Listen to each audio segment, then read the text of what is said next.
Hey guys, and welcome back to our channel How To Guide. In this tutorial, we are gonna look at how to sign in to our Crackle account. Now let us begin.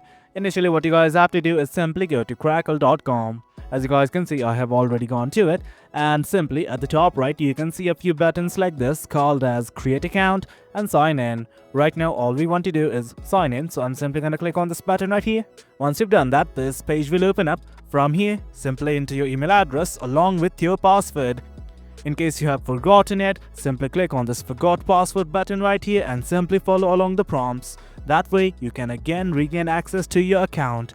Do note that you can also create an account from right here. At the top right, you can see the create account button. But for now, I'm simply gonna enter the details. And this is it guys. As you guys can see, I have filled out everything. Now all I'm gonna do is click on continue.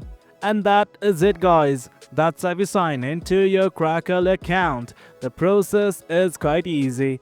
Hope you guys found this video informative, and for more content like this, do remember to hit like, share and subscribe.